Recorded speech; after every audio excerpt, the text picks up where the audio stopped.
Hi guys, welcome to DerinsCorner. If you're yet to subscribe, kindly do so now.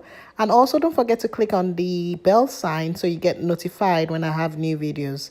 Today I'm going to be showing you how I make my no-fuse okra. This is the type of okra you make on the go if you are stressed for time and you don't have a lot of ingredients at home.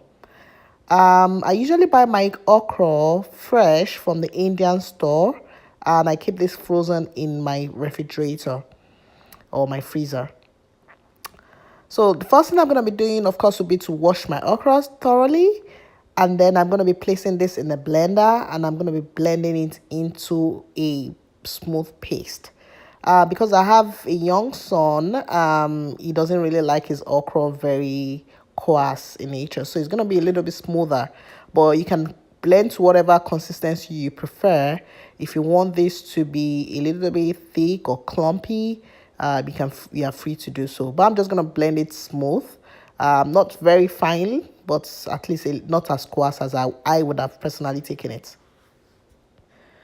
Once I complete the blending, I'm gonna be putting a pot on my gas stove, and then I'm gonna be pouring the blended okra mixture into the pot on the gas stove. Also, there's no need for you to use potash or cow because of course the okra is already slimy and you don't want to add to the sliminess that's already inherent in the okra. So no need to add potash or cow into your okra mixture. Just put it on low to medium heat and leave it for 5 to 7 minutes and you stir continuously. You also need to be careful to avoid the okra from overflowing on your gas stove. So you need to stir continuously or put a wooden spatula on your pot.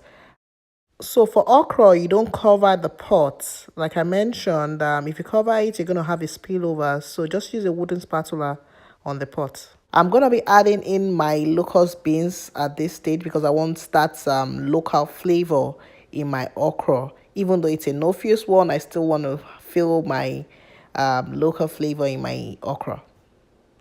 So 6 minutes into cooking, my okra is still very green and it's still slimy, and of course it's still crunchy because I like that crunchy kick also in my okra. So I'm going to be adding in my salt to taste at this stage.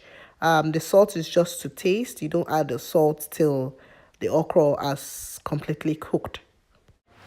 So that's it, guys. Your okra is ready and you can serve it with any food you like. You can eat it with amala, you can eat it with poundo, you can eat it with eba, whatever food you like to eat it with, your normal okra with. Thank you for watching again, and don't forget to subscribe, share as much as you can. Thank you and have a great day.